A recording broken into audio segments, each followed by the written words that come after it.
Bonjour à toutes et à tous, bienvenue sur cet épisode de Token Talkers. Aujourd'hui, on a la chance, l'honneur de recevoir Anne Maréchal, qui est avocate associée chez De Gaulle Fleurance.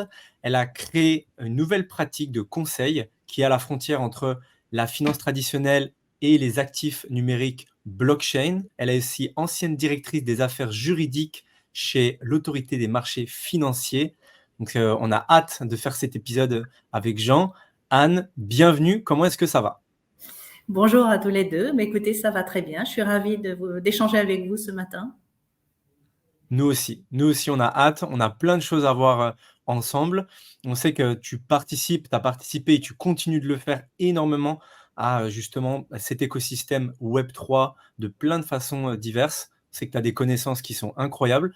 Donc, on va commencer peut-être au début pour les personnes qui n'ont pas encore entendu parler de toi. Est-ce qu'on peut en savoir un petit peu plus sur ton parcours? Qu'est-ce qui t'a amené jusqu'à être là où tu es aujourd'hui? Etc. Si tu veux nous en dire un petit peu plus, commençons par ça.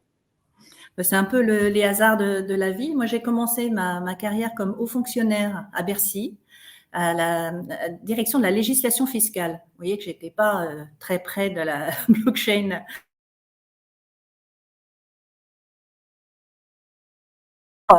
Pour devenir avocat, spécialisé en droit boursier, parce que j'avais fait un passage à la COB, la Commission des opérations de bourse, qui est l'ancêtre de l'AMF.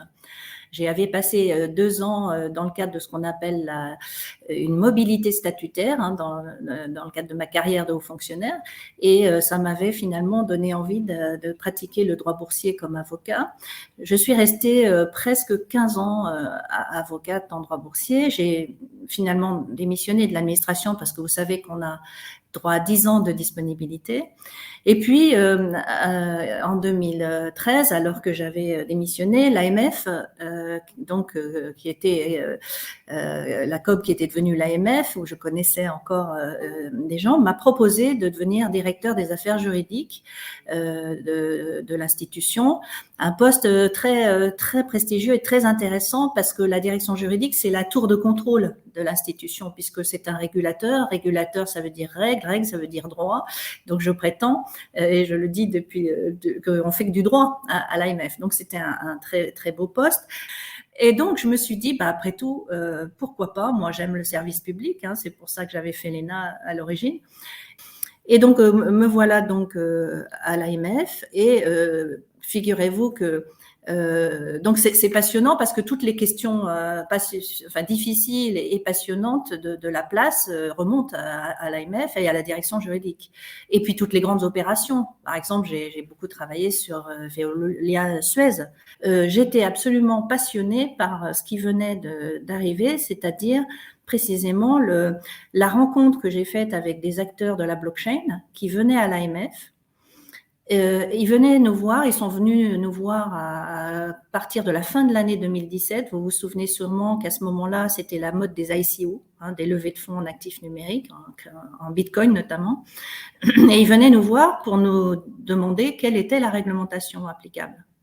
Et donc, j'ai commencé à travailler sur ces sujets et c'est pour ça que j'ai finalement laissé passer ce droit de retour et que je suis restée 8 ans et demi à l'AMF avant d'en partir il y a 1 an pour créer cette nouvelle pratique.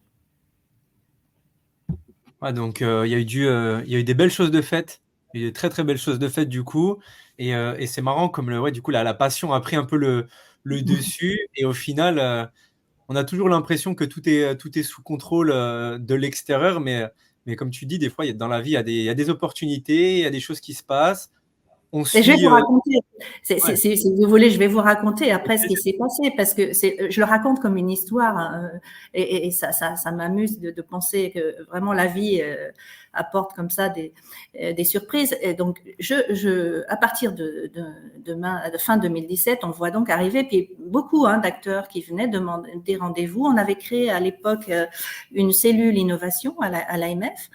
Et donc, on recevait ces acteurs et la cellule d'innovation invitait les juristes et m'invitait en particulier à venir les rencontrer.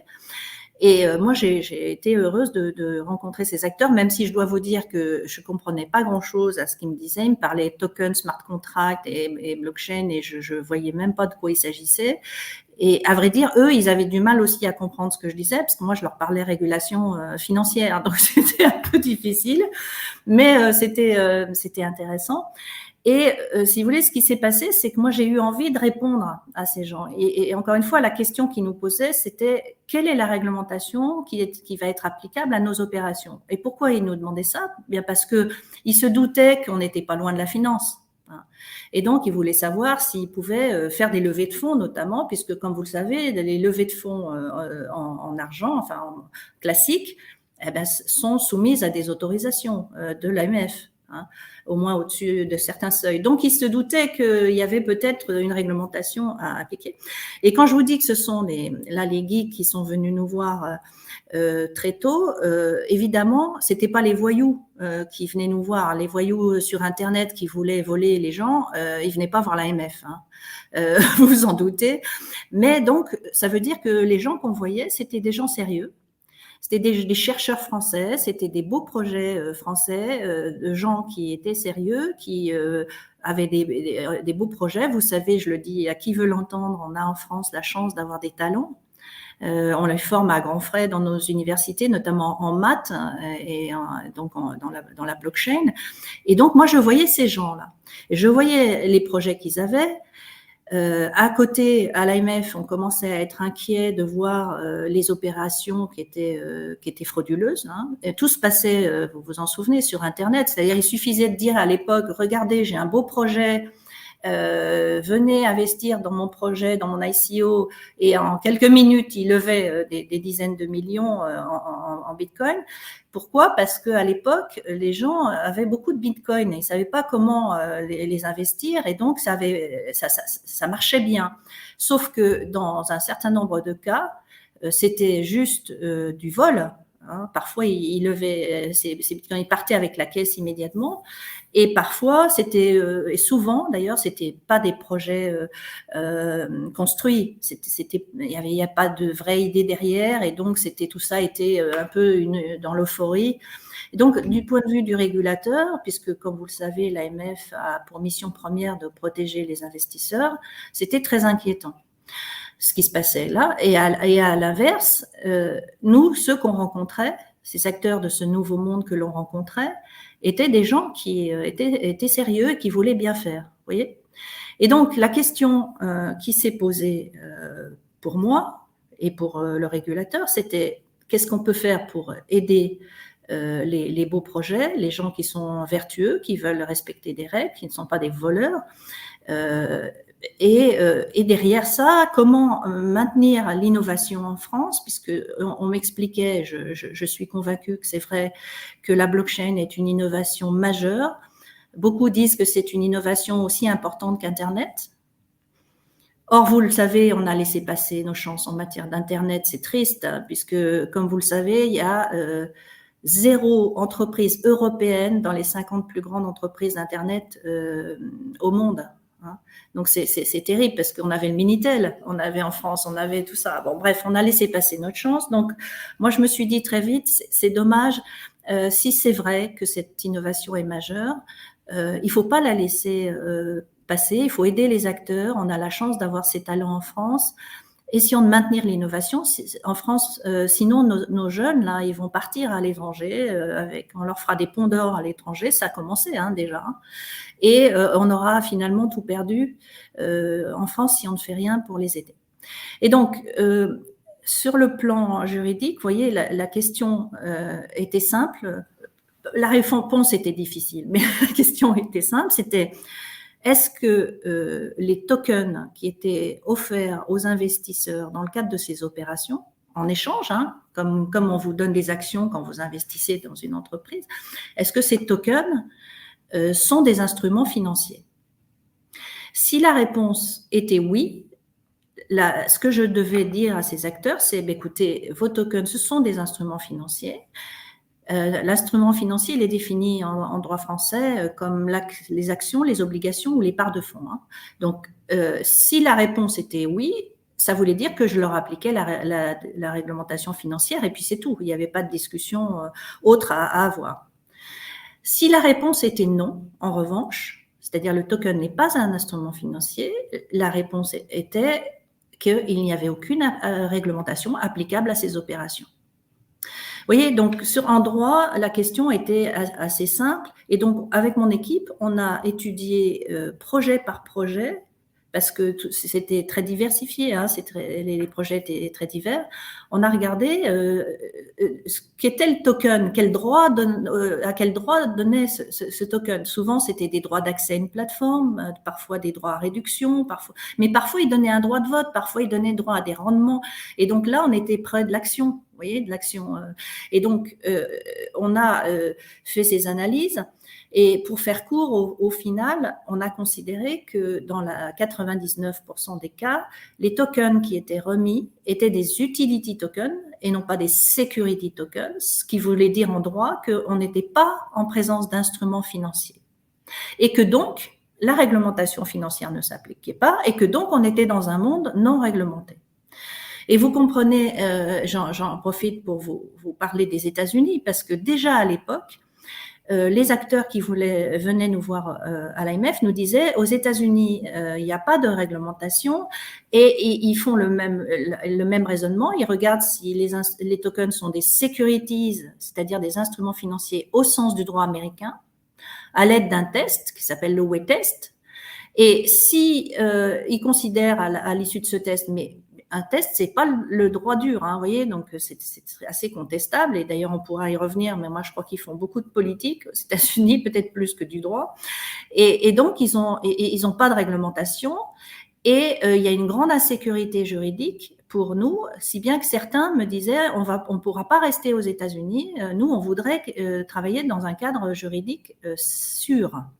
Oui. Et donc, j'avais déjà cette idée en tête que si la réponse était qu'il n'y avait pas de réglementation, c'était ennuyeux qu'il n'y ait pas de cadre du tout. Parce que les acteurs, ceux en tout cas encore une fois que je voyais à l'AMF, ils étaient demandeurs d'un cadre. Et donc, la question qu'on s'est posée à l'AMF, c'était qu'est-ce qu'on fait? On est dans un monde non réglementé au final, hein. Donc, on avait 3 options. Je me souviens très bien qu'on a décidé de faire une consultation publique en présentant les 3 options. L'AMF fait souvent ça. Je trouve que c'est intelligent de sa part de mettre sur le papier une consultation comme ça pour le public. On a dit, soit on demande à la Commission européenne de modifier la réglementation financière européenne, MIF 2, pour l'adapter à la blockchain. Ça, c'était la première option, c'est-à-dire créer une réglementation à partir de la réglementation financière, mais adaptée à la blockchain, parce que la réglementation financière, il était évident qu'elle n'était pas adaptée à la blockchain pour des tas de raisons que je pourrais vous décrire. Donc ça, c'était la première option. Mais cette option, vous doutez que ça aurait été un chemin lent et compliqué, parce que pour faire modifier ces textes au niveau européen, on aurait mis des années. Or, les acteurs, ils me disaient non, mais nous, c'est tout de suite on veut pouvoir lancer nos projets. Donc ça, c'était la première option que je ne souhaitais pas recommander par réalisme. Hein, oui. La deuxième option, c'était de ne rien faire, c'est-à-dire de laisser ce monde-là et ces opérations sans réglementation. Et pour les raisons que je vous ai indiquées, notamment l'exemple américain, on s'est dit non, ça c'est pas une bonne idée parce que les acteurs sérieux, ils veulent une réglementation parce que ils veulent être sûrs du cadre juridique dans lequel ils vont pouvoir se développer dans la durée. Et vous allez comprendre tout de suite aussi, une réglementation, ça veut dire assurer la confiance. Et la confiance, c'est juste le cœur de la finance. Si vous n'avez pas de confiance, vous ne pouvez pas travailler dans la finance. Et moi, je considère que même si on parle de token et non pas d'action ou d'instruments financiers, on est dans la finance au final. Hein. Une certaine finance, si vous voulez. D'ailleurs, on parle de crypto-monnaie, même si la Banque de France ne veut pas qu'on parle de monnaie, mais effectivement, ce ne sont pas des monnaies. Bon. Donc ça, c'était la deuxième option qu'on a aussi, que je ne trouvais pas bonne pour les raisons que je vous ai dites. Et il restait une troisième solution qui était créer une réglementation ad hoc adaptée à la blockchain. Vraiment qui serait pensée pour elle, parce que la réglementation financière, elle n'a pas été pensée pour la blockchain, c'est pour ça que ça marche pas, hein. C'est pas parce qu'on voulait exclure la blockchain, ça n'existait pas, hein, à ce moment-là. Et donc ces 3 options ont été mises sur la table et moi j'ai été ravie que la consultation publique, où il y a eu vraiment beaucoup de réponses, était très largement en faveur de l'adoption d'une réglementation ad hoc. Et alors, là, et j'en profite pour vous raconter aussi la suite de l'histoire, je me suis dit, c'est la bonne idée, c'est de faire cette réglementation ad hoc. Mais je vais proposer une réglementation optionnelle. Vous vous souvenez peut-être de ça et des débats qu'il y a eu là-dessus. Et alors, pourquoi j'ai dit ça? Et vous allez comprendre tout de suite, et je maintiens que c'était la bonne chose à faire, même s'il y a eu beaucoup de gens mécontents de cette idée. J'en ai parlé à l'époque en interne. Mon président est tombé de sa chaise en me disant, mais Anne, une réglementation, elle n'est pas optionnelle, hein. C'est une réglementation financière, elle est obligatoire, ou alors c'est pas une réglementation. Et pourquoi j'ai proposé ça? J'ai proposé qu'elle soit optionnelle à la fois pour les ICO, pour obtenir un visa de l'AMF pour les ICO, c'est toujours le cas. Donc vous pouvez avoir un visa et c'est optionnel, hein, c'est pas obligatoire. Et puis pour les PSAN, puisque c'est ce qu'on a fait, je vais vous en expliquer comment dans la loi Pacte, un régime pour les PSAN optionnel avec un agrément optionnel. Et j'ai pensé qu'il fallait faire ça comme ça. Pourquoi? Parce que à l'époque, rappelez-vous, aucun pays au monde n'avait une réglementation ad hoc adaptée à la blockchain. Aucun. Il y avait ici ou là des guides, il y avait un guide de bonne pratique en Suisse, il y avait des petites tentatives comme ça, mais il n'y avait pas de réglementation avec un cadre juridique global. Et donc je me suis dit, et les acteurs me le disaient aussi, que si la France était le seul pays au monde à avoir une réglementation obligatoire dans ses frontières, eh bien, on allait tout perdre. On allait faire fuir l'innovation. C'est-à-dire, ils me l'avaient dit, hein, les acteurs, ils m'avaient dit, si vous faites ça, on s'en va tout de suite, parce que tout se passe sur Internet, on n'a pas besoin d'être en France, hein. Donc, les frontières n'ont pas de sens dans ce nouveau monde. Et puis, en plus, on va perdre les talents parce qu'ils vont partir. Donc, on aura tout perdu. Et est-ce qu'on aura protégé les gens? Eh bien, non. Pourquoi on n'aura pas protégé les gens? Parce que les plateformes vont pouvoir continuer à offrir leurs services, les plateformes de négociation de crypto-monnaies, là en l'occurrence, vont pouvoir continuer à offrir leurs services depuis l'étranger et on n'arrivera pas à les en empêcher et empêcher les Français d'aller chercher des services auprès de ces plateformes. Vous voyez? Et donc, il y a eu des arbitrages difficiles au gouvernement, hein, sur ces idées-là. Mais il se trouve qu'à l'époque, le ministre Bruno Le Maire souhaitait une loi sur l'innovation et que le représentant du gouvernement au collège de l'AMF, hein, qui est toujours un membre du Trésor et qui est toujours assis à ma droite au collège de l'AMF, lorsqu'il a entendu ces idées-là, a dit, mais moi, je veux ça dans la loi Pacte. C'est ça qu'il faut faire. Et ça a été une grande satisfaction pour nous, mais en même temps, vous vous souvenez peut-être que le vote de la loi Pacte a été extrêmement difficile parce qu'à l'époque, il y avait beaucoup, la Banque de France, les grandes banques notamment, étaient très inquiètes. Elles pensaient que on allait ainsi favoriser le blanchiment et les fraudes en ayant une réglementation qui serait pas obligatoire dans nos frontières. Vous voyez, ils étaient très inquiets de tout ça.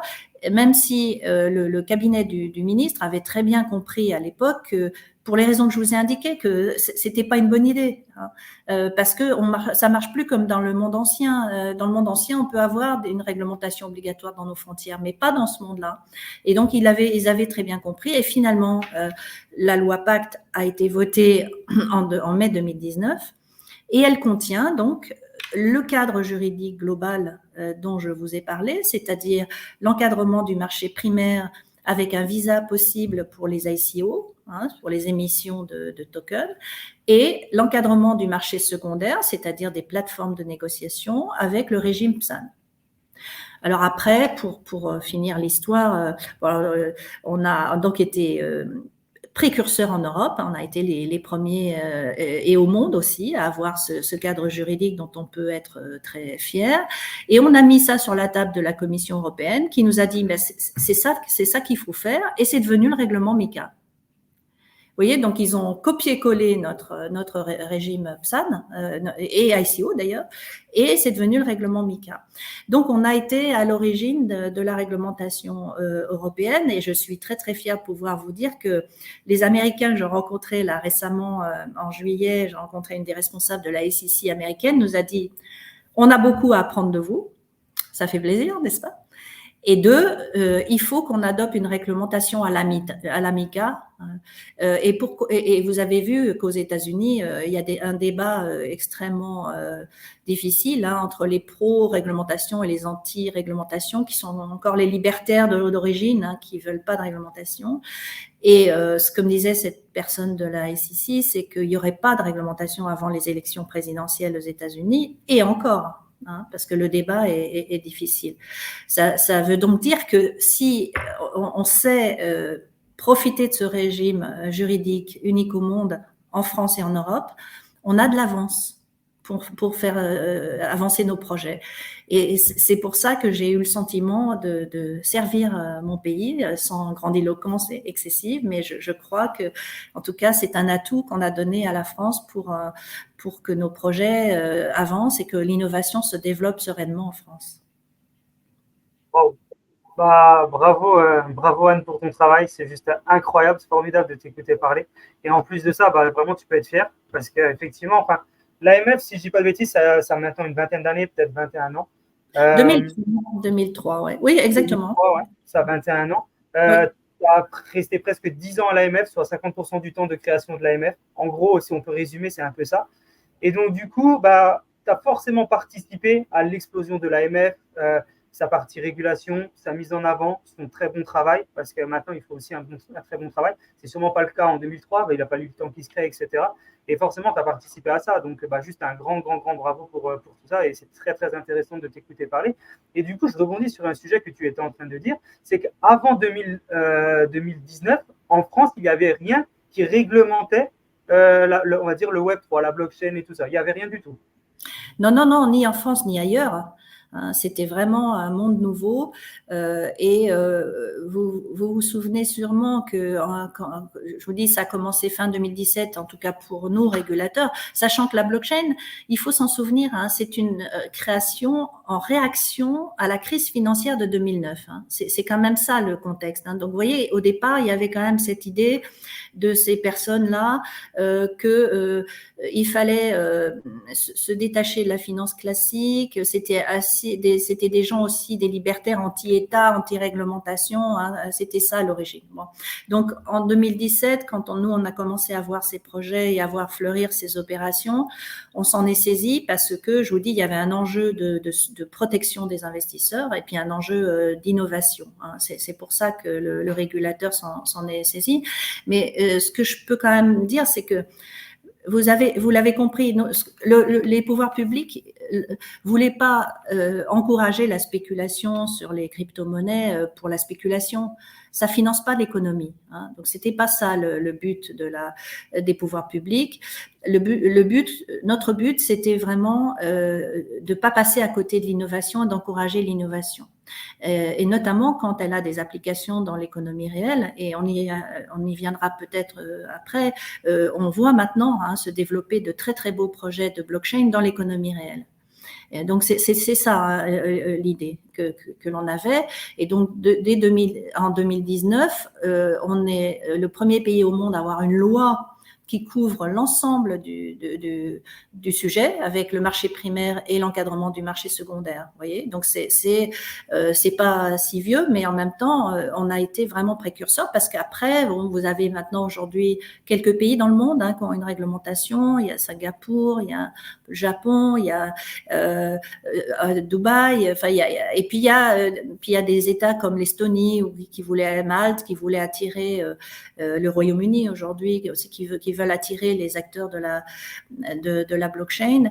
Mais à ma connaissance, on est le seul pays au monde à avoir ce cadre juridique complet avec ce volet optionnel. Alors, tu sais, je me permets de compléter là-dessus parce que sur l'idée de l'optionnalité qui était une première dans le monde de la finance, Jean Tirole dit qu'on est rentré dans l'économie du label.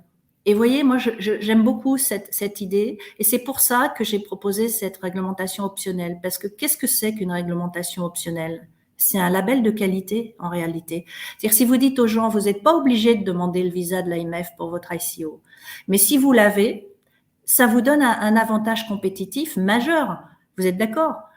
Et pourquoi ça vous donne un avantage compétitif majeur? Ben parce que dans un monde où il y a de la fraude et où il y a des projets qui ressemblent à rien, si vous avez un visa de l'AMF, et là j'ai des opérations au cabinet en cours, si vous avez un visa de l'AMF, ça veut dire quoi? Ça veut dire que votre opération, elle est sérieuse. Ça ne veut pas dire que ça va réussir. L'AMF ne peut pas garantir, par exemple, dans une introduction en bourse, l'AMF donne un visa, elle ne vous garantit pas que la biotech qui s'introduit en bourse va faire de vous un millionnaire. Ce qu'elle vous garantit, c'est que c'est un projet sérieux, que les gens qui le portent sont des gens compétents et honorables, ne sont pas des repris de justice. Et puis, et ça change tout dans ce monde-là, comme je vous disais, puisque vous avez la confiance. Vous voyez ce que je... Prenez de la même façon, prenez un agrément PSAN. Je ne parle pas de l'enregistrement qui est devenu obligatoire pour des raisons de lutte contre le blanchiment, mais l'agrément français, aujourd'hui, il est toujours optionnel. Si vous le demandez et si vous l'obtenez, ça veut dire que vous avez fait un effort considérable pour apporter des garanties aux régulateurs et montrer que vous allez respecter des règles. Vous allez comprendre tout de suite. Vous avez vu la faillite de FTX, ce scandale. C'est une fraude, n'est-ce pas?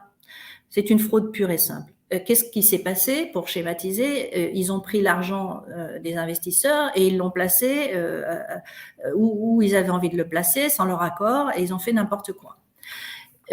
L'agrément de l'AMF qui est prévu par la loi Pacte, qu'on a rédigé, il prévoit une règle qui s'appelle la ségrégation des actifs. C'est une obligation. Ça veut dire tout simplement que vous n'avez pas le droit de faire n'importe quoi avec les actifs qui vous sont confiés par les investisseurs. Vous voyez? Si on avait eu FTX en France et que FTX avait été agréé avec cet agrément optionnel, jamais on n'aurait pu avoir cette fraude. Vous voyez, donc c'est ce type de règles qu'on a posées, et ce sont d'ailleurs des règles exigeantes qui sont reprises dans MiCA. Et MiCA, alors vous allez me dire, MiCA, c'est pas optionnel. C'est une réglementation obligatoire, MiCA. À partir du 1er janvier 2025, les PSAN vont devoir être agréés MiCA et ce sera obligatoire. L'avantage, c'est que ça donnera un passeport dans toute l'Europe.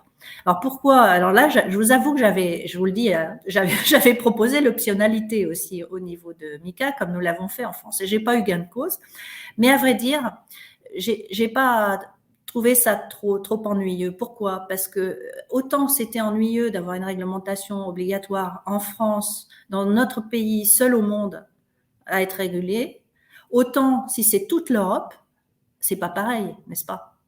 Et c'est pas pareil. Donc, on se désavantage plus. On crée au contraire toute une zone européenne avec 27 pays quand même qui vont appliquer cette réglementation. Et donc, on pénalise pas l'Europe, je pense, aujourd'hui. Au contraire, vous voyez, quand j'entends les Américains qui nous disent qu'ils vont finir par adopter une réglementation, parce qu'aujourd'hui, le marché est assez mûr pour considérer que on peut pas avoir ces acteurs, ils peuvent pas prospérer s'ils sont pas régulés.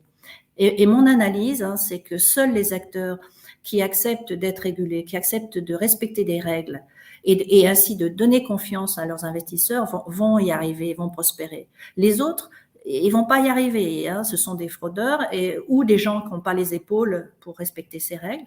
Mais je fais souvent l'analogie. Regardez, on n'imagine pas une banque non réglementée, n'est-ce pas? Vous confieriez pas votre argent à une banque non réglementée. Eh bien, vous pouvez faire l'analogie totalement avec le monde des cryptoactifs.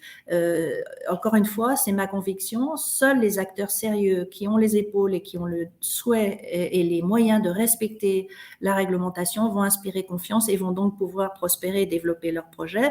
Et ça, je le pense non seulement pour les plateformes de négociation, mais pour tous les projets blockchain ou de tokenisation qu'on va pouvoir avoir.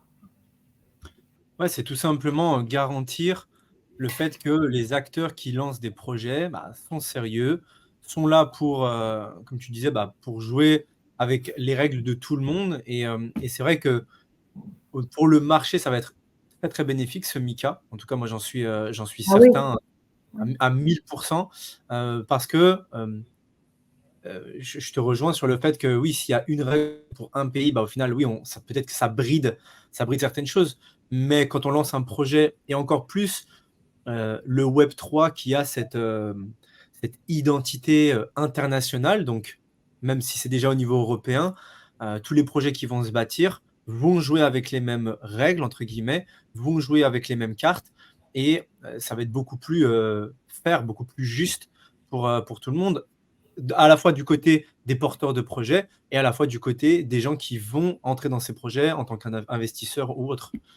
Mais absolument. Et aujourd'hui, dans ma pratique de conseil, donc j'ai quitté l'AMF il y a un peu plus d'un an pour créer cette pratique, en faisant le constat qu'il n'y avait pas beaucoup, très très peu d'avocats spécialisés. C'était un monde nouveau.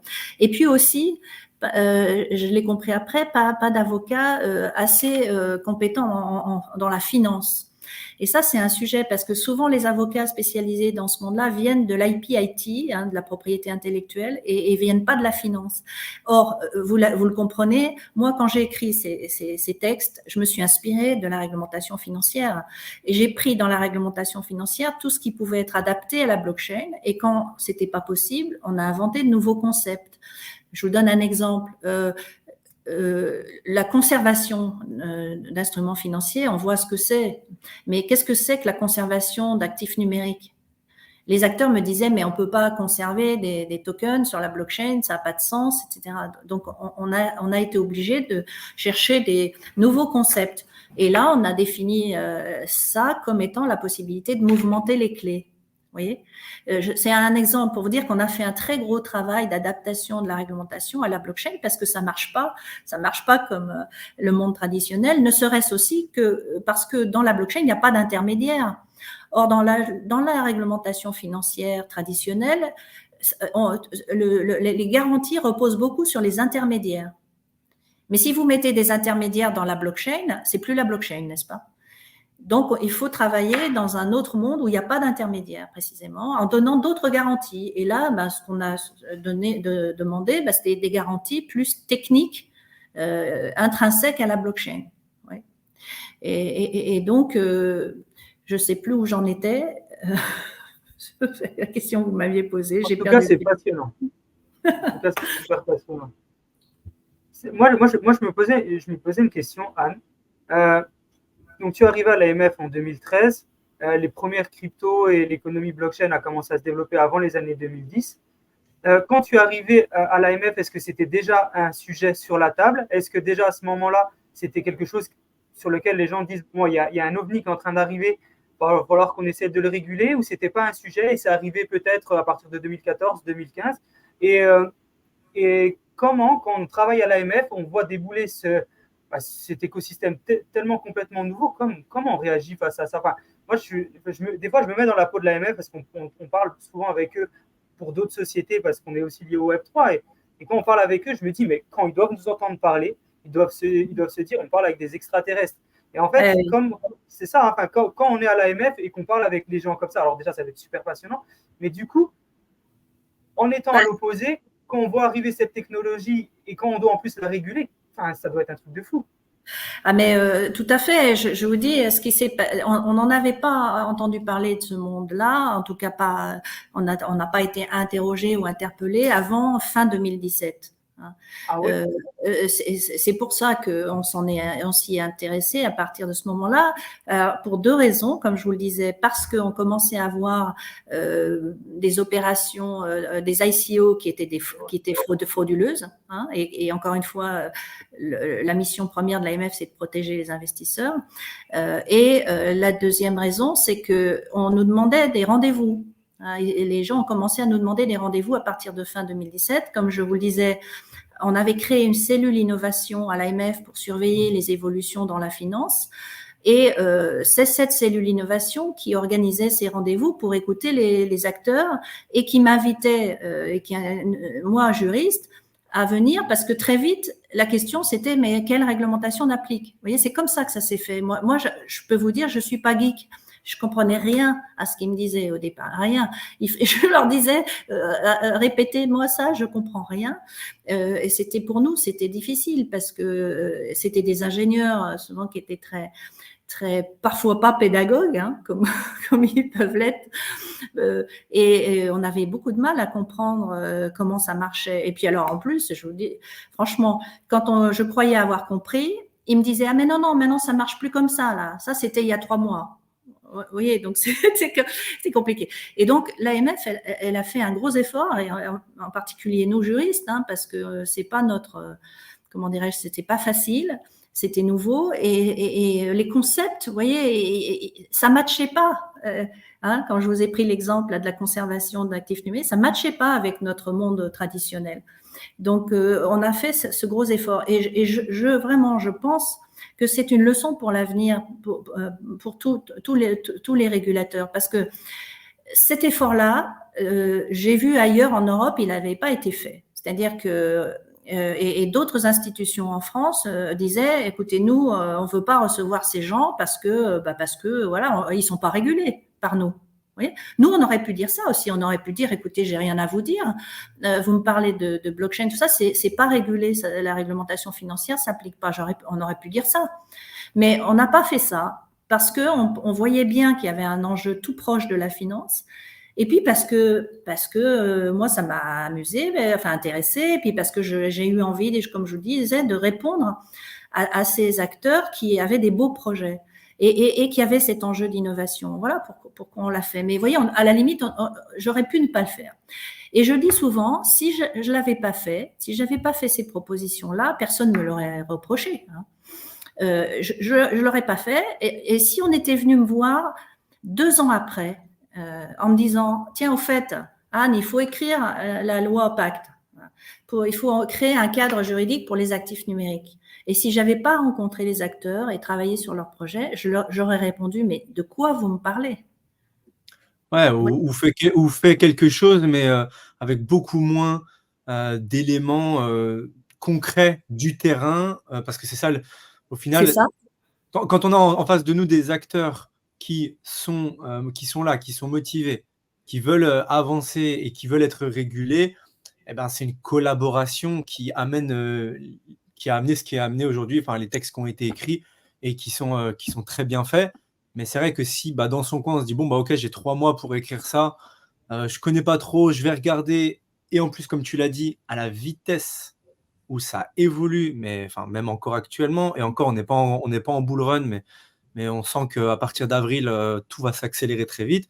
Ça part dans tous les sens. Ça part dans tous les sens, et il y a plein de choses qui se font, qui se défont, qui évoluent, enfin, c'est de la folie. Mais absolument. Et alors, le régulateur, il est toujours à la traîne derrière l'innovation, hein, c'est normal. Mais là, franchement, on a fait très, très vite parce que, rappelez-vous, on a écrit l'ordonnance blockchain avant la loi Pacte en fin de 2018. Donc, ça a été incroyable. Pourquoi on a fait ça? Là, le gouvernement s'est dit, il faut qu'on autorise l'inscription de titres financiers sur la blockchain. Hein. Comme aujourd'hui, vous avez l'inscription des titres financiers sur un registre, parfois papier d'ailleurs, eh bien, on va autoriser que les titres soient inscrits sur la blockchain. Sinon, on ne pourra pas avoir de projet dans la finance sur la blockchain. Donc, c'était la première pierre. Et ça, on l'a fait. On s'est tourné vers moi en me disant il faut écrire ça. Moi, je voyais encore une fois pas comment j'allais faire. Je comprenais pas très bien. Et puis surtout les textes d'application. Là, on rentrait dans le détail. Je peux vous dire, ça a été aussi de longues discussions pour comprendre comment ça pouvait marcher et comment on pouvait écrire un texte qui avait du sens techniquement sans être obsolète 2 mois après. C'était ça aussi mon problème, c'est que si j'écrivais des choses trop précises sur le plan technique, je pouvais être sûre que c'était obsolète tout de suite. Donc, on a écrit un texte qui résonne plus par objectif. Vous voyez, par exemple, on dit vous allez protéger les investisseurs dans telle situation avec les moyens appropriés et on va laisser le choix des moyens techniques ouvert sous réserve que ça puisse être vérifié par l'AMF, par exemple. Vous voyez, c'est cette logique-là qu'on a adoptée au lieu de dire vous allez me faire ça par un smart contract ou par des clés multiples ou je ne sais quoi et que demain on me dise bah non, ça marche plus, ça marche plus comme ça. Donc on a fait cette première pierre tout de suite. Donc ça a été quand même, je sais pas si vous savez, mais le temps de faire voter des textes est quand même rare qu'on le fasse en si peu de temps. Ensuite, après, on a fait voter la loi Pacte donc en mai 2019. On avait commencé à travailler 1 an avant. Et vous imaginez ce que ça veut dire? Ça veut dire que pendant 1 an, on a conçu le texte, on l'a proposé, il a fallu des arbitrages au gouvernement et ensuite tout le processus parlementaire. Et d'ailleurs, je dois dire qu'on a eu la chance d'être aidés par des jeunes parlementaires qui étaient brillants et qui ont tout de suite compris que c'était ça qu'il fallait faire. Par exemple, Pierre Persson, je ne sais pas si vous le connaissez, mais c'est heureusement, et au Sénat aussi, on a eu quelques parlementaires qui nous ont aidés et qui ont fait de la pédagogie envers leurs collègues, parce que vous imaginez le choc des cultures. Vous prenez le sénateur moyen, pour lui parler blockchain, c'est pas complètement évident, et pareil d'ailleurs à l'Assemblée. Et puis il fallait aussi passer au Conseil d'État en amont, là aussi, il a fallu faire beaucoup de pédagogie. C'était un monde neuf pour tout le monde. Et je me souviens quand j'avais appelé mes homologues ailleurs en Europe, je vous assure que j'avais des réponses du style je vois pas bien de quoi tu me parles. Les Italiens nous avaient dit ah ben on fera comme vous. Les Allemands étaient nulle part, les Anglais n'en parlons pas, ils étaient hors Europe, etc., etc. Donc si vous voulez, on était vraiment dans un monde nouveau et on a fait tout ça très vite. Et c'est pour ça qu'on a eu cette légitimité quand on a proposé le règlement MiCA à la Commission européenne, parce qu'en fait, on arrivait avec quelque chose de tout ficelé, qui avait été voté en France et qui fonctionnait. Et c'est pour ça qu'on a eu MiCA, en fait, aussi très, très vite. Ça paraît peut-être long aux acteurs, mais ça a été très, très rapide. Et MiCA, ça y est, elle va rentrer en application, vous voyez, en janvier prochain. Donc, tout ça est allé très, très vite par rapport au reste du monde. Et on va être, à mon avis, encore longtemps la plus grande zone géographique sécurisée dans le monde. Oh, bravo. Mais quand on écoute, c'est vraiment pas long parce que, ok, on est venu frapper à ta porte en gros en 2017 en disant il y a un truc qui est en train de se préparer, il faut le réguler. On va revenir sur le sujet juste après, parce que là, j'ai vraiment une question par rapport à ça. Mais en gros, on vient frapper à ta porte en 2017 et on te dit, il y a un truc qui arrive et tu as 2 ans, en gros, entre le moment, ne serait-ce que de comprendre, déjà, il faut presque 2 ans, mais en deux ans, tu as appris, compris, sorti des projets de loi, fait valider des projets, mais c'est exceptionnel. 1 an et demi. 1 an et demi. 1 an et demi, ouais, jusqu'à 2017, fin 2018, ouais, c'est juste exceptionnel. Et moi, Fin j'ai une question 2017. par rapport à ça. Fin 2017, mai 2018. Ah ouais, donc très rapide. Pardon, mai 2019. Non, pardon, c'est ça. Ça fait 1 an et demi. Oui. Fin 2017, mi-2019.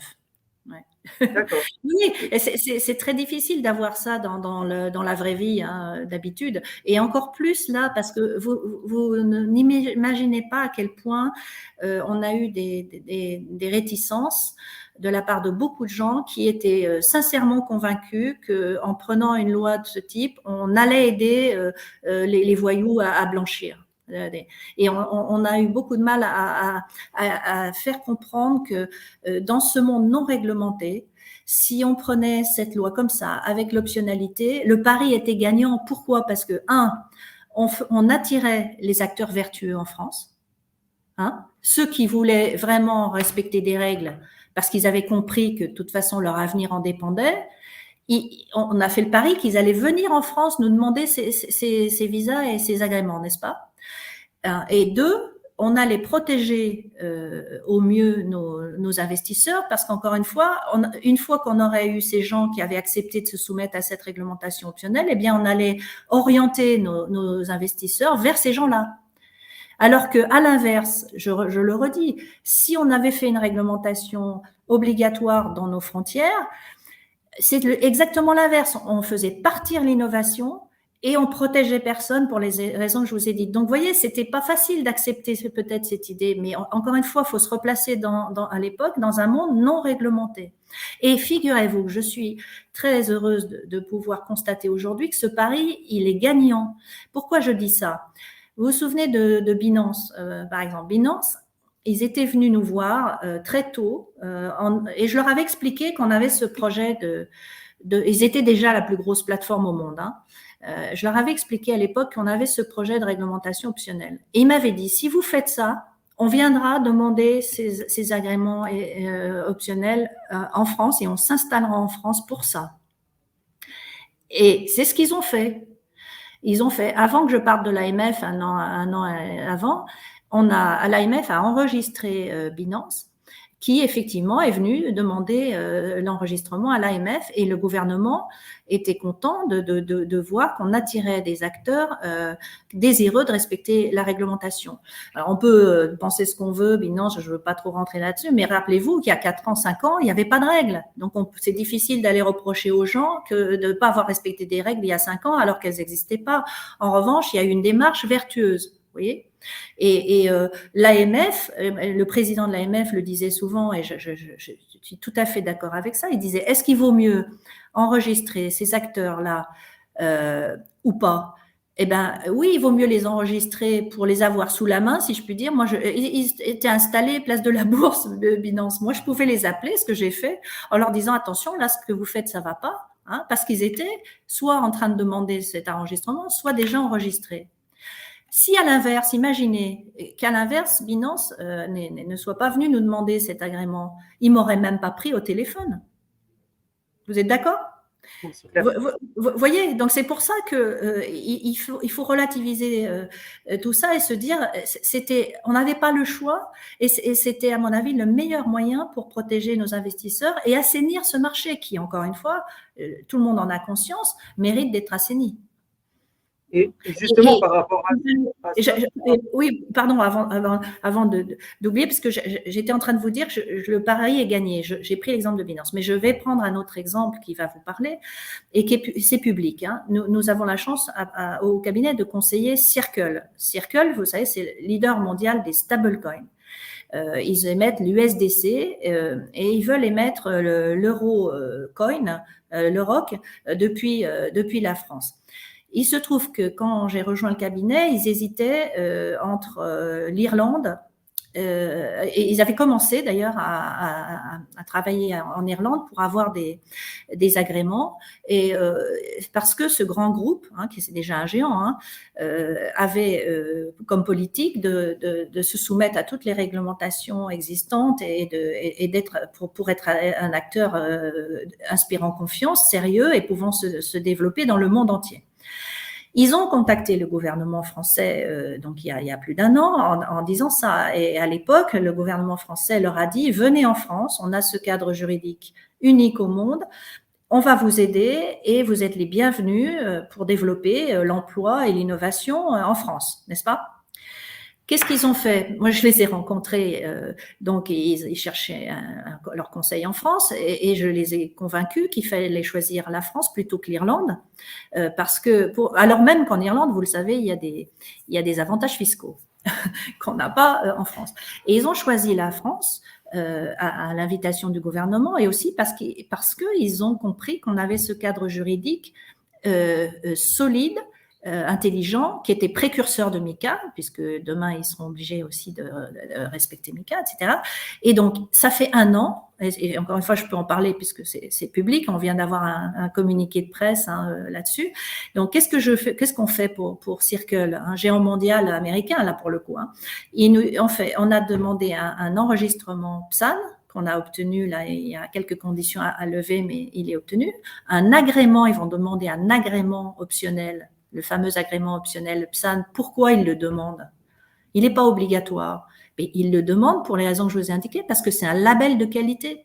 Et puis parce que l'agrément national, il est tellement proche de l'agrément MICA, puisque c'est cet agrément qui a inspiré MICA, eh bien, ils auront une marche à franchir qui sera extrêmement basse pour aller à MICA et ils seront parmi les premiers, si ce n'est les premiers, à bénéficier de cet agrément. Et pour eux, c'est un avantage compétitif majeur. Vous voyez, ils le vivent comme ça et les gros acteurs, ils l'ont compris, enfin les gros et tous les acteurs sérieux l'ont compris, être réglementés tôt, c'est un avantage compétitif majeur. Et j'ajoute, et ça c'est important, on demande aussi pour Circle en ce moment un agrément d'établissement émetteur de monnaie électronique, puisqu'ils vont émettre l'USDC et le ROC comme monnaie électronique en Europe depuis la France. Donc, on est à la CPR avec eux aussi. Ça veut dire que et j'ai d'autres clients qui sont dans cette logique. J'en ai un autre américain là, qui m'a été envoyé par le cabinet du ministre pour les mêmes raisons, c'est-à-dire lui a dit je ne peux pas me développer aux États-Unis, mes avocats américains me déconseillent de rester aux États-Unis pour me développer et me conseillent de m'installer en France compte tenu de cet écosystème et de cet environnement juridique favorable. Vous voyez, c'est pour ça que je dis que c'est en passe d'être gagné. Je le vois, moi, en tant que conseil. Je suis ravie parce que je vois qu'on attire, encore une fois, les acteurs vertueux. On n'a pas envie des autres, vous êtes d'accord, hein? Et on attire donc des gens qui vont permettre à nos talents de rester en France et qui vont développer l'innovation parce qu'on a pris de l'avance. C'est en tout cas ce que me disent certains comme Forge, vous connaissez Forge, hein, la filiale dédiée de la Société Générale, me dit qu'on a pris de l'avance, on a des standards, il ne faut pas perdre cette avance. Donc, on a créé ça et je crois que ce pari est vraiment en passe d'être gagné, si ce n'est d'être gagné. C'est pour ça que je suis parfois chagrinée quand j'entends encore certains qui mélangent crypto-monnaie et blockchain en disant tout ça c'est sale, c'est du blanchiment. Non. La blockchain, c'est une innovation technologique majeure qui a des applications en dehors de la crypto-monnaie et qui est juste fabuleuse en termes d'innovation qu'il faut conserver et développer dans notre pays. Ouais, comme Internet. Ah, pardon. Je disais juste, je te laisse continuer. Comme Internet, c'est une technologie sur laquelle il y a des gens qui faisaient des choses pas bien au début et de plus en plus meilleures, entre guillemets. Et c'est un moyen, c'est un véhicule. Et après, on peut en faire soit des bonnes choses, soit des mauvaises choses. Mais en tout cas, nous, on est là pour faire des bonnes choses dessus. Je te laisse. Je dis, pardon, souvent, j'ai écrit un article là-dessus en disant on n'a pas refusé l'informatisation. Eh bien, il ne faut pas refuser la blockchain. Il ne faut pas diaboliser un outil technologique qui apporte énormément. C'est un outil. Voilà. Et là où on voit que ce n'est pas forcément le diable, la blockchain, c'est que si j'ai bien compris, en 2017, les gens qui sont venus te voir, ce n'est pas forcément les investisseurs alors que c'est eux que tu protèges, c'est tout simplement les acteurs et les émetteurs de l'écosystème qui se sont dit on est en train de faire un truc, mais nous on veut se réguler en fait, on veut faire les choses carrées. Et souvent on dit que justement cet écosystème n'a pas de règles, les gens font n'importe quoi, c'est un peu le Far West. Pas du tout, parce que justement c'est ces acteurs-là qui viennent frapper à ta porte et qui disent Anne, en 2017, comment on fait? Il faut qu'on trouve une solution pour se démarquer des autres, on veut montrer qu'on est fort, etc., qu'on est bon. Quand justement Binance vient et dit ok, nous on veut vraiment se réguler, et si en France c'est possible, on vient et on se régule, ça montre qu'effectivement cet écosystème n'est pas si fou que ça, et bien au contraire cherche à faire que des bonnes choses. Absolument. Encore une fois, je dis pas, on parle des acteurs sérieux et c'est ceux-là qu'on veut attirer. Il y a de la fraude. Je ne nie pas, vous le savez. L'AMF a beaucoup de plaintes de gens qui se font, qui perdent tout ce qu'ils ont investi dans les crypto actifs, les crypto-monnaies. Ça, c'est vrai. Mais encore une fois, on a ce cadre juridique pour aider à l'assainissement de ce marché. Il y aura toujours de la fraude. La fraude, il y en a eu il y en a dans la finance traditionnelle. On a eu Madoff, oui, la fraude malheureusement, voilà. Puis en plus à l'AMF, on avait mis au point un système, alors dont je suis très contente aussi. On avait, quand j'y étais, on avait étendu la loi de façon à ce que on puisse, nous AMF, demander que les sites voyous soient bloqués en justice par une ordonnance judiciaire.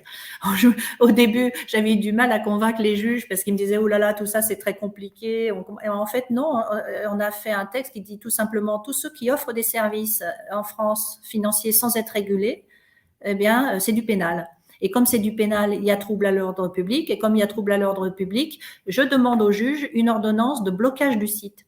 Et ça marche très très bien. Donc l'AMF fait, vous avez peut-être vu, une liste noire sur son site des sites qui ont été repérés comme voyous, enfin comme en tout cas proposant des services sans être autorisés. Et tous les 2 mois, j'avais mis ça en place à l'AMF avant de partir, tous les 2 mois, on demandait au tribunal judiciaire de Paris de prendre une ordonnance ordonnant le blocage du site. Alors ça, c'est très efficace, en tout cas pas pour le passé, mais pour l'avenir, puisque vous ne pouvez plus accéder au site voyou. Oui, donc ça, c'est un moyen qu'on a. Après, encore une fois, je ne vous dis pas que c'est facile, notamment parce que les acteurs de ce monde-là se cachent sur Internet ou sont à l'étranger. Mais avec ce moyen de blocage du site, au moins, on arrive à les empêcher de nuire pour l'avenir. Mais vous voyez, l'AMF, elle a un défi devant elle, je ne sais pas si vous le savez, mais aujourd'hui, on a plus de détenteurs d'actifs numériques que d'actionnaires en France. C'est quelque chose comme 8 millions de détenteurs d'actifs numériques contre 7 millions d'actionnaires. C'est un choc culturel pour l'AMF, vous vous en doutez. Et ça veut dire pour elle, c'est un vrai défi de protéger ces 8 millions de détenteurs. Mais si vous voulez, c'est un choc culturel qu'elle est obligée d'assumer, comment dirais-je, parce que ce sont les jeunes pour l'essentiel. Donc c'est l'avenir, et ça veut dire que on ne peut pas considérer aujourd'hui que c'est un sujet mineur. Ouais, 100%, 100%. Et d'ailleurs, je suis assez curieux de savoir quelle est un peu ta vision justement par rapport au marché des actifs numériques en termes de potentiel économique. Est-ce que c'est des prédictions un petit peu que tu as? Quelle est ta vision? À quel point est-ce que ça va impacter l'économie, sachant que justement, il y a aussi tout cet euro numérique qui est en train de se mettre en place, etc. Donc, à quel point, dans ta vision, quel est le potentiel économique et à quel point ça va impacter l'économie France ou mondiale, européenne, peu importe?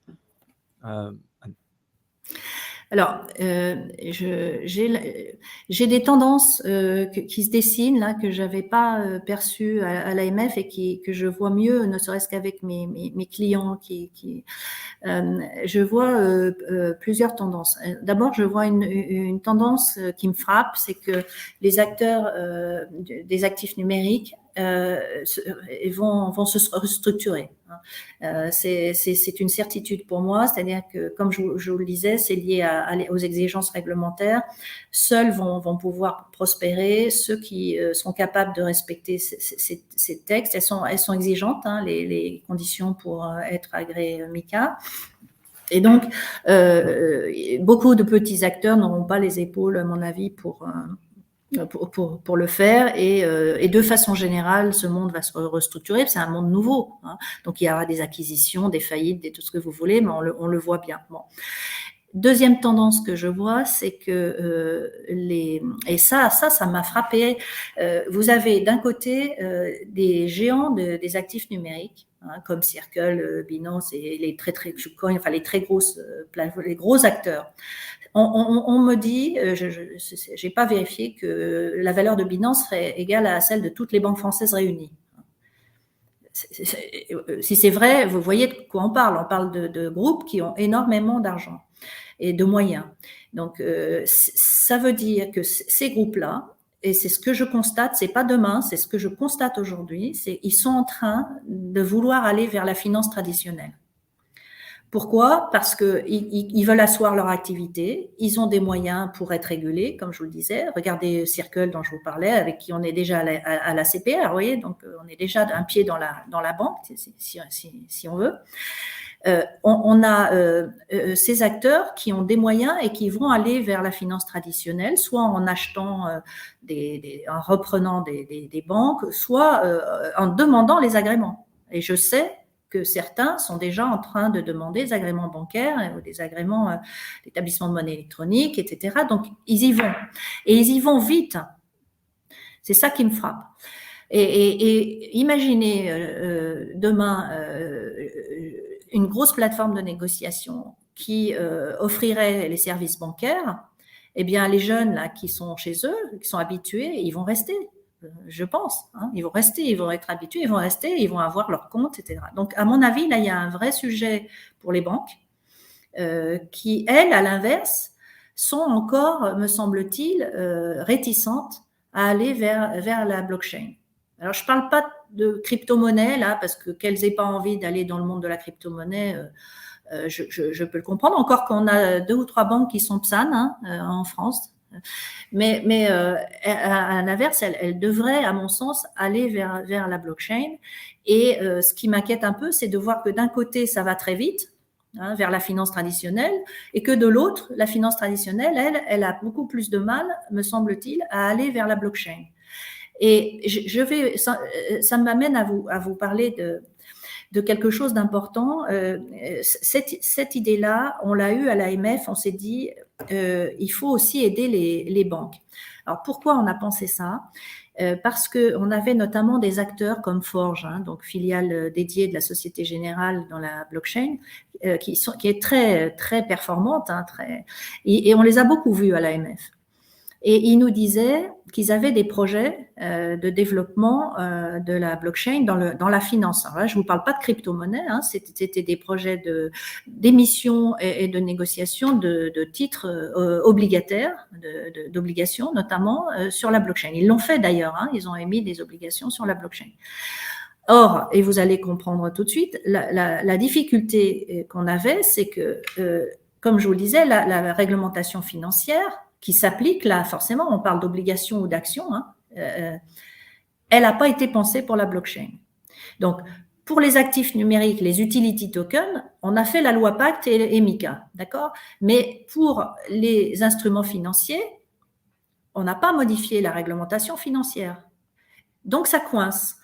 Et Forge et d'autres banques sont venus nous voir en nous disant on est prêt technologiquement à développer des projets de blockchain, mais on a un problème juridique, pas technologique, juridique pour ces raisons-là. Notamment, comme je vous le disais, parce que dans la réglementation financière, on impose des intermédiaires. Et là encore, si vous mettez des intermédiaires dans ces projets de blockchain, ça ne marche pas, puisqu'il n'y a pas d'intermédiaire dans la blockchain. Donc, et il y a d'autres raisons juridiques, je ne vais pas rentrer dans les détails, mais il y a MIF2 et le règlement CSDR qui font que ça bloque pas mal les projets de blockchain pour les instruments financiers. Je parle bien d'instruments financiers. Or, il est évident qu'il y a des tas d'applications de la blockchain dans la finance traditionnelle. Moi, j'en suis absolument convaincue et je vous dis, les banques nous le disaient elles-mêmes, en tout cas des banques comme Forge.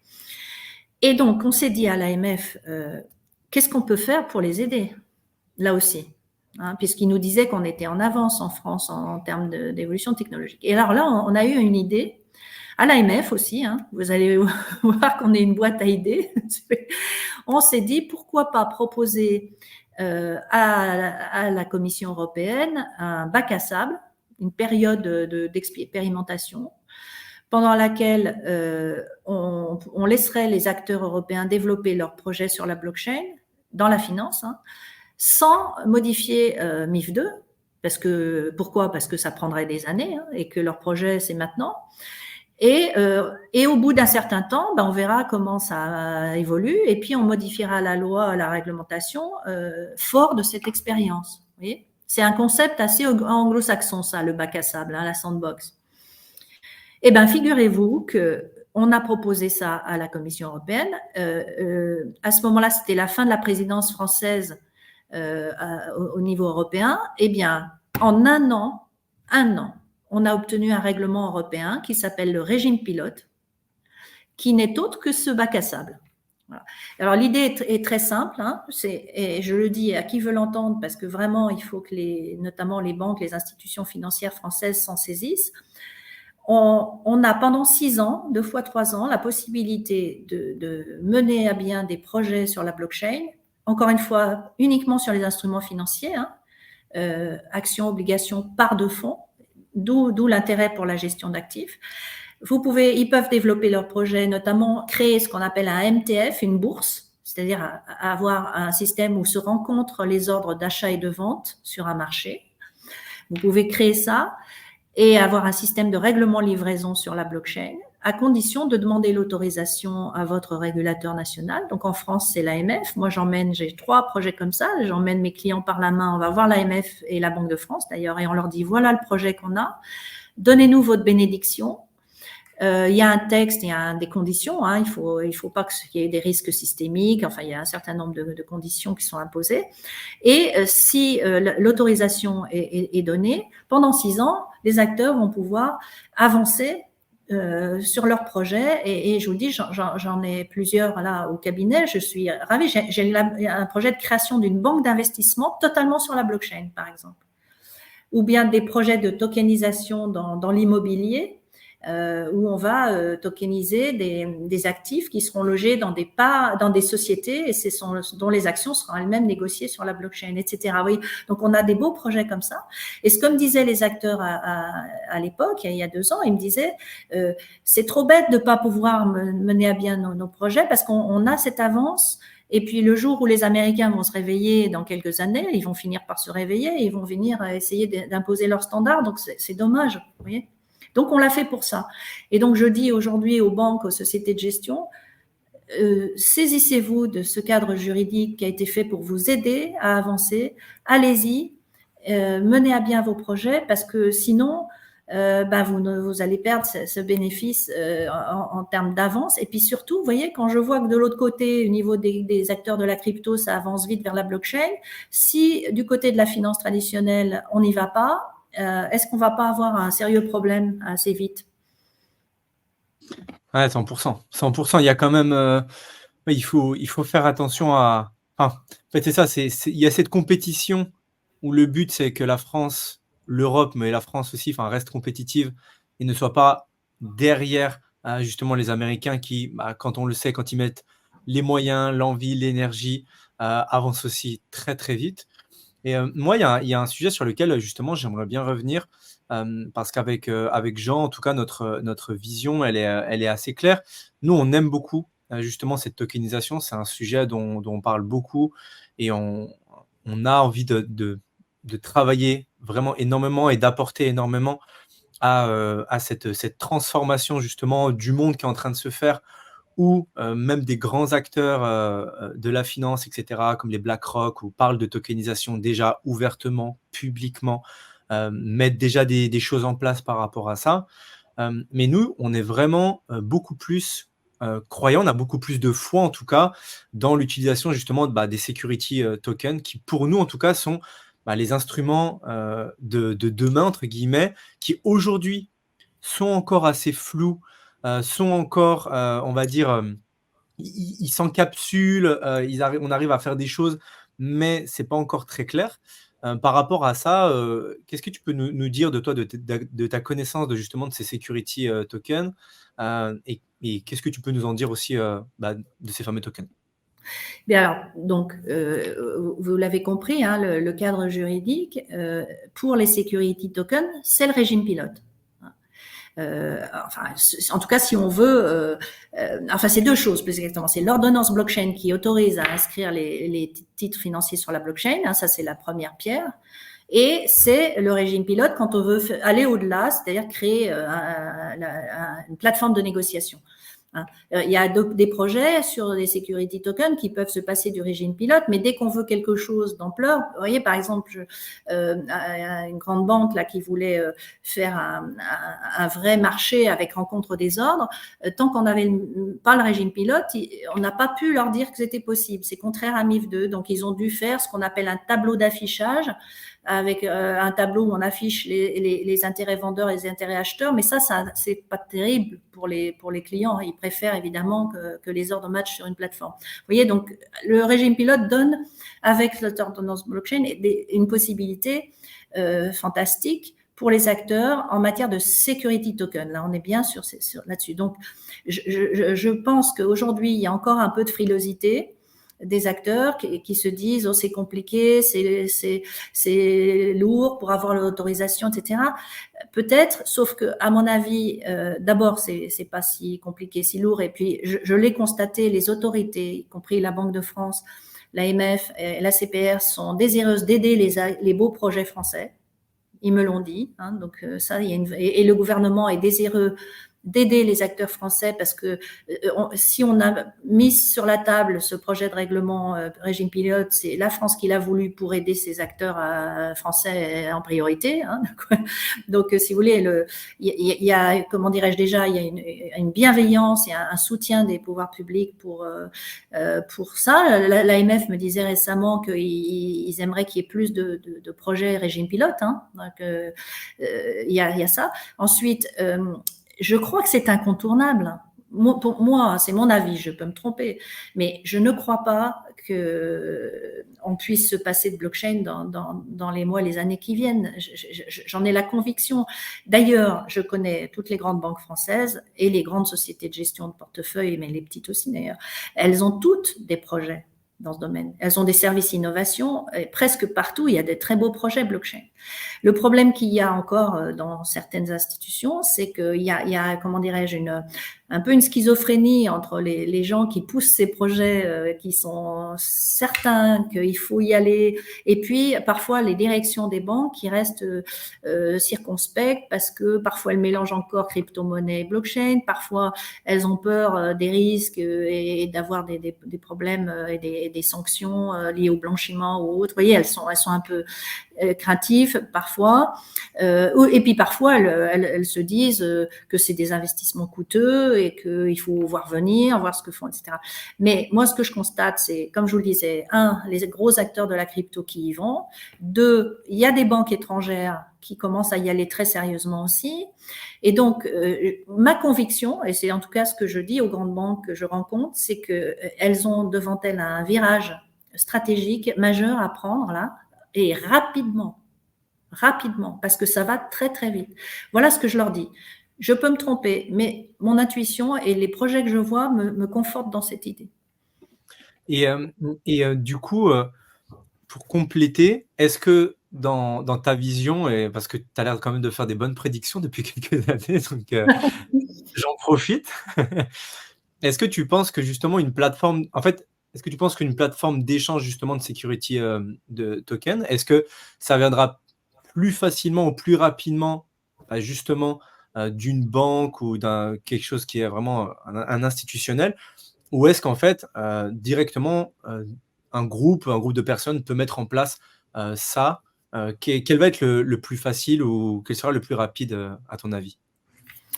Que ça va arriver, on sait que ça va arriver. Ce qui est certain, c'est que ce sont les gens qui viennent de la finance qui sont le mieux armés pour le faire, parce que là encore, on s'est inspiré des règles en matière financière. Hein, donc, mais si vous voulez, une fois que j'ai dit ça, ce que je constate, c'est que chez les gros acteurs de la crypto, ils ont beaucoup recruté dans la finance. Par exemple, j'ai un client là qui fait de la gestion d'actifs numériques. C'est intéressant ça, hein, il vous gère un portefeuille d'actifs numériques. Il me dit, demain, je vais être société de gestion de portefeuille. Classique. Vous voyez, il va étendre son activité. C'est ça, encore une fois, la tendance. Eh bien, ces gens-là viennent de la finance. C'est pour ça qu'ils ont aussi cette idée et qu'ils sont à l'aise pour respecter les règles. Donc, voilà. Et du côté des banques, ce sera plus facile, ou des sociétés de gestion, ce sera plus facile que pour des gens qui ne viennent pas, en tout cas, de la finance ou qui sont moins armés ou plus seuls. Pourquoi? Parce que la demande d'autorisation du régime pilote, elle est simplifiée pour les institutions financières. Et la raison, c'est qu'ils sont déjà régulés et qu'ils apportent déjà beaucoup de garanties. Ils ont l'habitude de demander des agréments. Vous voyez, donc il y a une procédure simplifiée pour ces institutions. Donc, elles vont bénéficier d'un fast track, c'est peut-être beaucoup dire, mais en tout cas d'une procédure simplifiée dont ne va pas pouvoir bénéficier l'acteur qui vient tout seul d'un autre monde. Hein. Mais encore une fois, les pouvoirs publics sont désireux d'aider les projets sérieux, hein, c'est bien entendu. Mais moi, je crois que, encore une fois, c'est incontournable. Alors, regardez dans la gestion d'actifs, tellement ça a du sens, la blockchain. C'est évident, vous gérez facilement sur la blockchain. Avec les smart contracts, vous faites les versements des revenus, des loyers, de tout ce que vous voulez. Et puis, vous avez la fiabilité et vous réduisez les coûts. Donc, c'est évident. Et d'ailleurs, l'AFG dit elle-même, notre avenir, c'est la blockchain. Hein. Je ne l'ai pas inventé. Vous voyez, donc ça, j'en suis persuadée. Alors, il y a une autre tendance, peut-être qui me frappe. Vous savez, on a dit, la blockchain, il faut qu'il y ait des applications dans l'économie réelle. La crypto-monnaie, c'est pas la meilleure application. Hein. Beaucoup on pense ça. Eh bien, moi, je constate, et c'est une tendance, je pense, puisque je vois plusieurs projets, donc je considère que c'est une tendance à partir de 2. Je vois plusieurs projets au cabinet même de tokenisation dans l'environnement. Je ne sais pas si vous êtes au courant, mais l'idée, c'est de créer des plateformes de négociation, par exemple de crédit carbone ou de crédit plastique, et donc avec tout ce que ça suppose de certification, etc., pour que ce marché-là marche. Et on fait ça, une plateforme de négociation sur la blockchain pour assurer la liquidité, la fiabilité de ces produits. Le marché du crédit carbone volontaire n'a pas bien fonctionné jusqu'à présent. Eh bien, les promoteurs de ces projets-là considèrent que grâce à la blockchain, on peut avoir un marché efficient pour le bénéfice de l'environnement et de la décarbonation. Donc, vous voyez, moi, je vois aussi cette tendance de l'utilisation de la blockchain dans l'économie réelle et en l'occurrence en faveur de l'environnement. Donc, c'est tout à fait passionnant. Et c'est vraiment marrant que tu en parles, Anne, parce qu'on a tourné un podcast il n'y a pas très longtemps avec Arides, justement, qui est spécialisé dans la tokenisation de crédit carbone. Et on en a d'autres personnes qui nous ont contactés sur ce sujet. Et je pense que ça fait partie aussi des enjeux de la tokenisation. Parce que la tokenisation, c'est bien, parce qu'on peut faire plein de choses et que c'est cool. On peut faire de l'immobilier, on peut faire des entreprises, on peut faire des startups, mais on peut faire effectivement d'autres choses. Et je pense que c'est grâce à la tokenisation et surtout grâce au security token, comme le disait Lupo juste avant, que ça va permettre en fait peut-être à ce marché public, hein, on va dire le retail, de pouvoir arriver gentiment sur la blockchain en se disant « Ah, ok, mais on peut faire ça, mais comment ça se passe? Ok, c'est la blockchain, moi je comprends pas, mais ok, on m'a dit que c'était quelque chose de confiant. » C'est vrai que là, les gens, ils ont toujours un petit peu du mal avec la blockchain, ils se disent « C'est trop nouveau, j'ai peur. » Mais dans le futur, je pense que ça va être ce qui va peut-être faire la mass adoption du futur, peut-être grâce au security token. Toi, de ton côté, Anne, avec De Gaulle Florence, quel est un petit peu ton rôle? Parce que donc, on a beaucoup parlé de ce que tu faisais avec l'AMF. On commence à un petit peu, tu nous as aussi dit que voilà, tu accompagnes beaucoup de sociétés actuellement. Quel est un petit peu le rôle d'Anne aujourd'hui avec De Gaulle Florence, justement avec De Gaulle Florence, pardon, pour accompagner ces entreprises, soit sur le cadre réglementaire, soit peut-être sur la partie conseil, contentieux, etc. J'imagine que tu ne fais pas que du Web3. Est-ce que tu peux nous expliquer un petit peu maintenant tout ça? Eh bien, je suis venue donc pour des raisons d'amitié, de liens amicaux d'ailleurs, avec les fondateurs du cabinet de Gaulle Florence, créer cette nouvelle pratique, mais aussi parce que c'est un cabinet créé depuis 20 ans qui a dans son ADN l'innovation.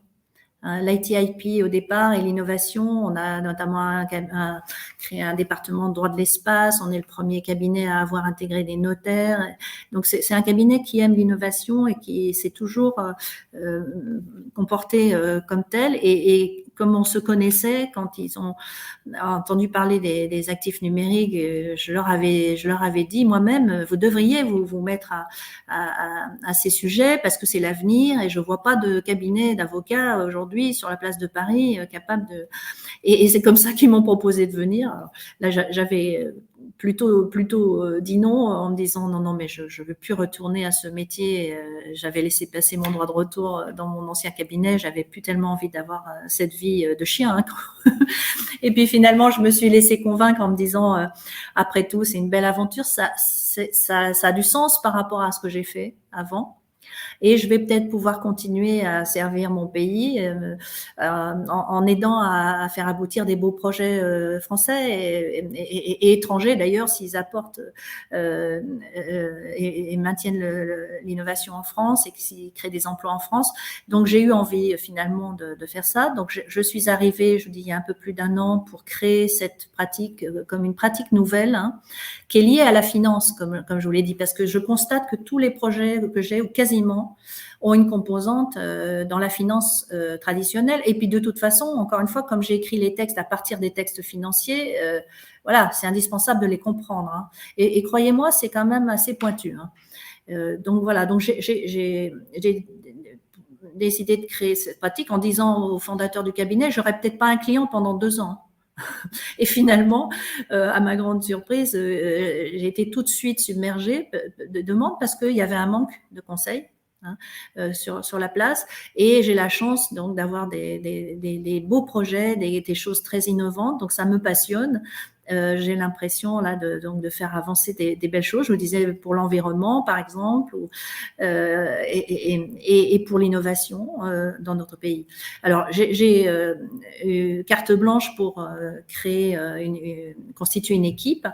Hein, donc on est déjà maintenant plusieurs avocats et je forme les plus jeunes. Je suis partie aussi avec une personne de l'AMF qui était elle-même spécialisée dans l'instruction des dossiers PSAN, donc ça m'aide bien aussi parce que si j'ai écrit les textes, elle les avait appliqués. C'est parfait. Et donc, on est en train de construire une très, très belle pratique. J'aimerais que ce soit la pratique de référence à Paris.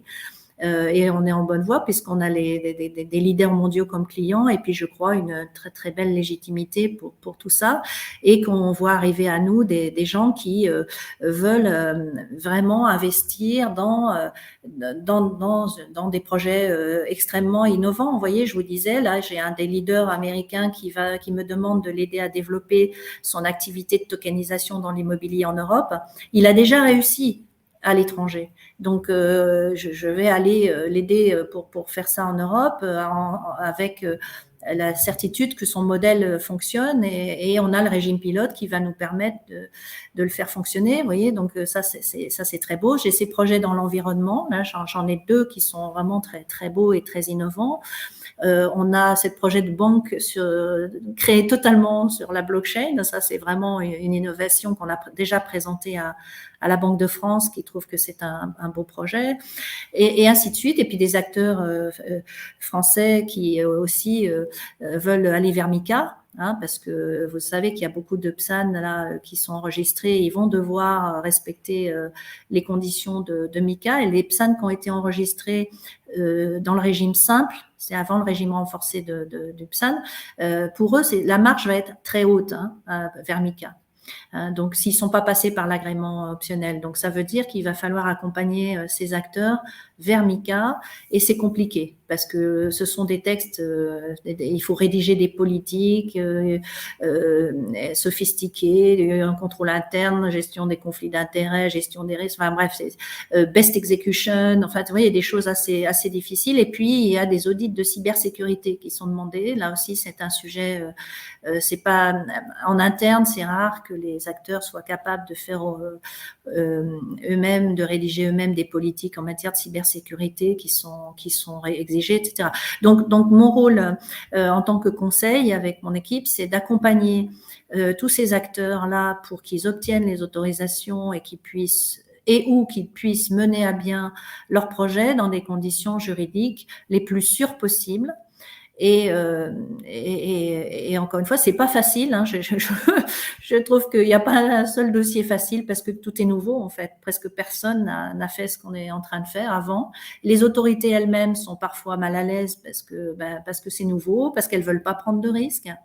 Hein. Donc, vous voyez, c'est quand même, c'est pas si simple. Mais pour moi, la vague, ça y est, c'est lancé. Et je vois que les acteurs sont tous en train de se dire il faut pas rater le coche, et c'est maintenant que ça se passe. En tout cas, moi, ma conviction, hein, je pense que j'ai créé cette pratique pile au moment où il y avait une vraie demande de conseils, et que c'est maintenant que les acteurs cherchent leurs conseils pour développer leur projet.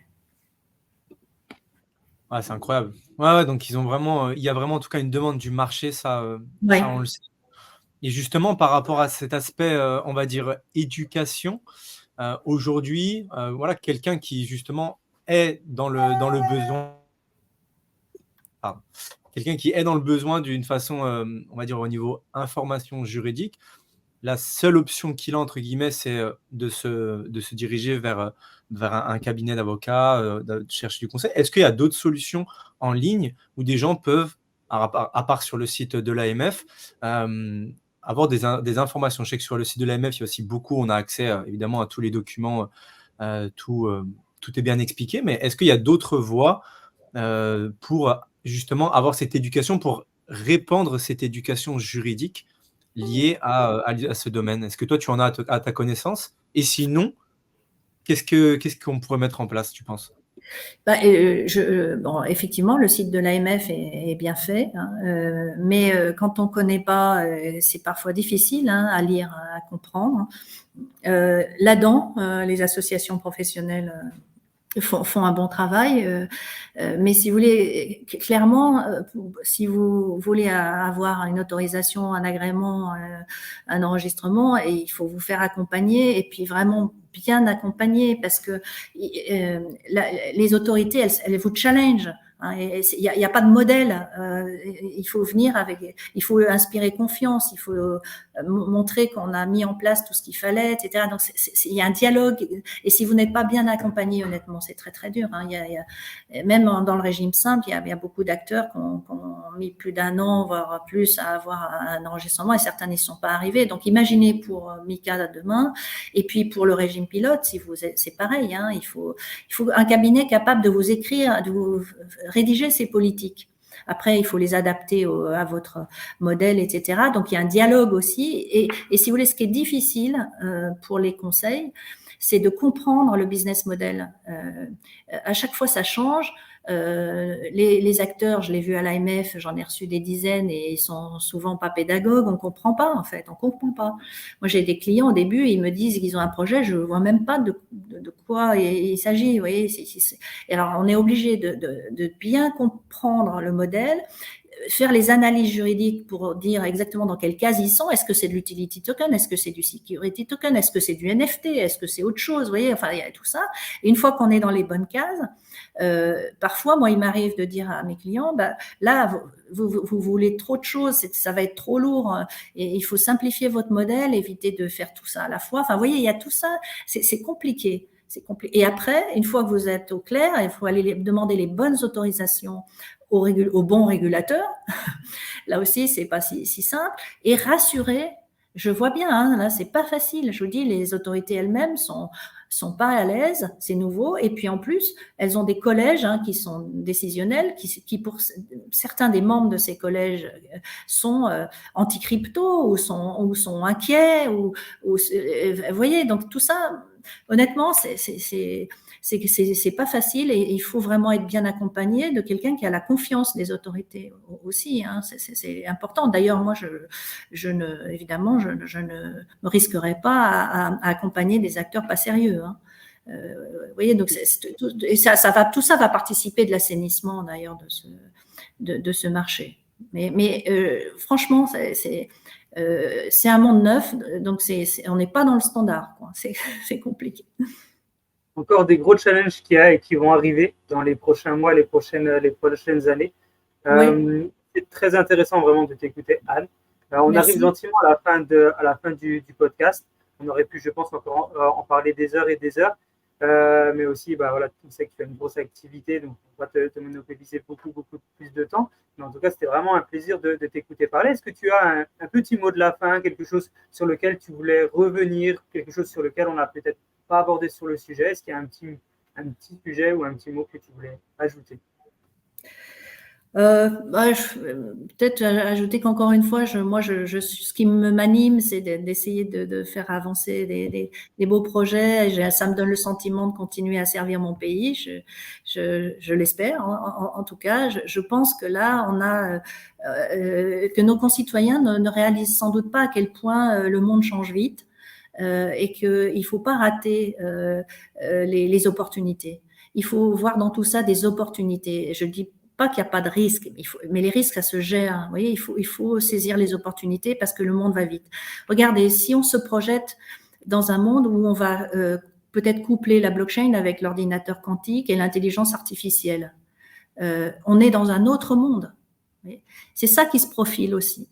Moi, je le vois, je suis passionnée par les entrepreneurs et l'innovation, et je vois que tout ça est en train d'aller de plus en plus vite vers quelque chose qui va créer un monde différent. Et ça, il faut pas rater ces opportunités par crainte ou à cause de préjugés. Moi, je crois que à toutes les époques, ceux qui ont fait le choix de l'innovation ont été les gagnants. C'est un très beau mot de la fin. C'est un très beau mot de la fin. Ceux qui ont pris des risques, ceux qui ont été innovateurs ont été les gagnants. Merci beaucoup. Merci beaucoup, Anne, pour cet échange formidable. Je pense que tous les auditeurs sont en train d'accrocher à fond avec tout ce que tu as dit et vont surtout apprécier l'agréable moment qu'on a passé tous les trois. Un grand merci, Anne, pour ton temps. Merci à vous. Ta patience, pour ta pédagogie. Parce que tu as été très pédagogue, tu as utilisé des mots simples et que tout le monde comprend. Je l'espère, je ne me rends plus compte. Avec la partie réglementaire, c'est jamais un cadeau et tu as été très pédagogue et je pense que tout le monde a vraiment apprécié cette partie-là. Donc, un grand merci pour ça. Félicitations encore pour tout. Et puis, impatient de voir le reste de l'évolution, des choses que tu fais avec De Gaulle, Florence. Bravo. On vous tient encore courant. Bien sûr, bien sûr. Très bien. À très vite. À bientôt. Au revoir.